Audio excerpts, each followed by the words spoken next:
Friends, हम लोग daily life में जब हिंदी में बातें करते हैं तो उसमें कुछ वर्ड्स हम लोग यूज़ करते हैं बात करते करते, जैसे कि असल में बोलूँ तो, या मेरे हिसाब से, या दिल से कहूँ तो इस टाइप के जो वर्ड्स होते हैं जिनसे हम लोग बात शुरू करते हैं, उनको हम लोग इंग्लिश में कैसे बोलते हैं। जब हम सोचते हैं इंग्लिश में बोलने का तो शायद हमें वर्ड्स नहीं मिलते।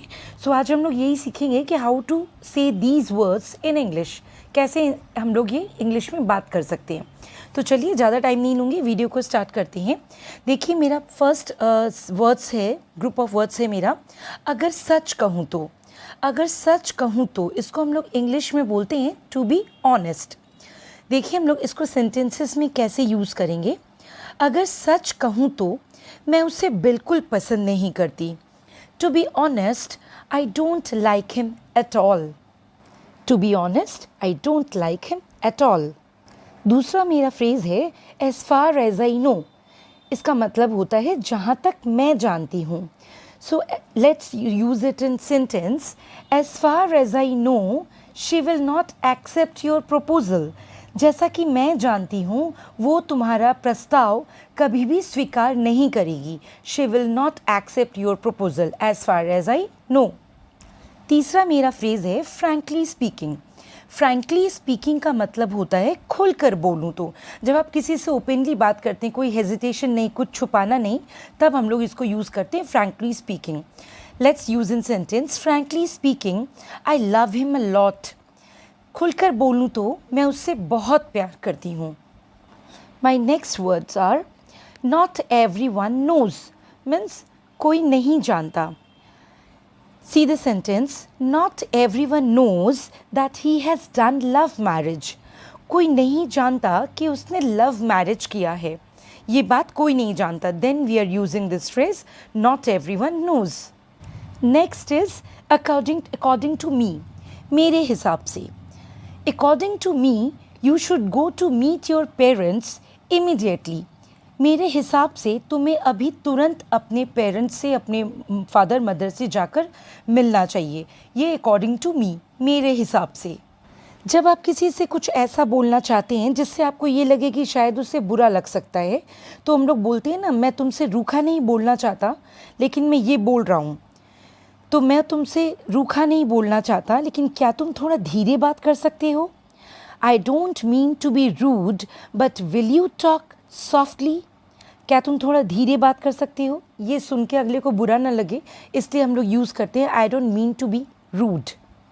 अब किसी से जब कोई आप ऐसी बात बता रहे हैं जो आपको ये लग रहा है कि वो ऑलरेडी उसको जान रहा है, as you may already know, जैसा तुम पहले ही जानते होगे, तुम्हें पहले ही पता होगा।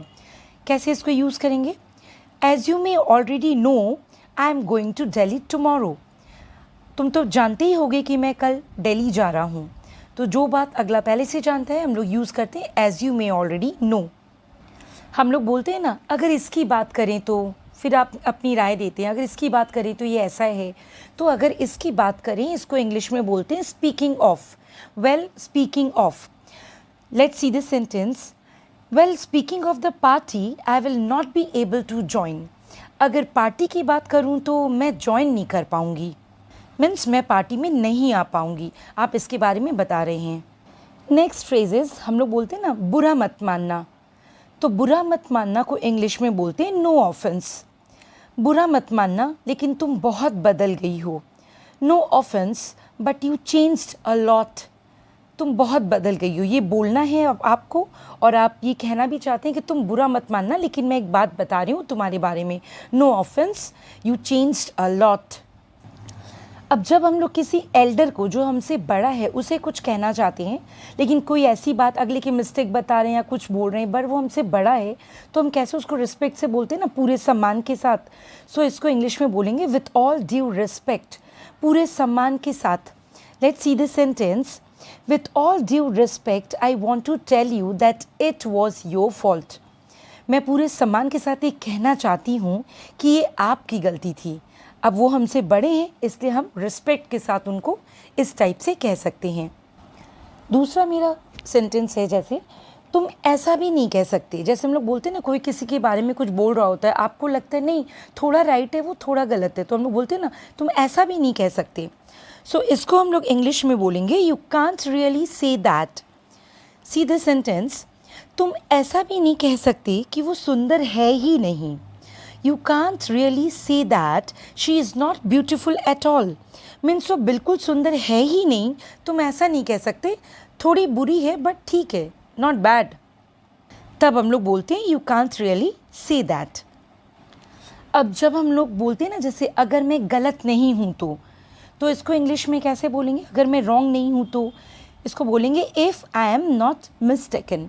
इसको हम लोग कब यूज़ करते हैं? जैसे कि कोई बात आप बोल रहे हैं लेकिन आपको डाउट है, शायद आप गलत भी हो सकते हैं, लेकिन आपको ये भी लग रहा है कि ये सही भी हो सकता है।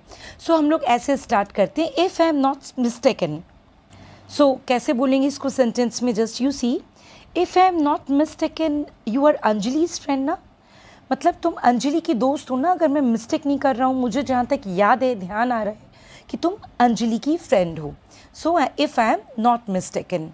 इस टाइप से हम लोग बातों को शुरू करने के लिए या फिर रिप्लाई देने के लिए इस टाइप से इंग्लिश फ्रेजेस को यूज़ कर सकते हैं। आप इनको अपनी डेली लाइफ में यूज़ करें, आपकी इंग्लिश स्ट्रांग होगी और बोलने की प्रैक्टिस भी होती जाएगी। फिर ये आपकी डेली लाइफ की हैबिट बन जाएंगे, आप ये आसानी से अपने मुंह से निकाल सकते हैं। अगर वीडियो अच्छी लगी हो तो please like, share and subscribe.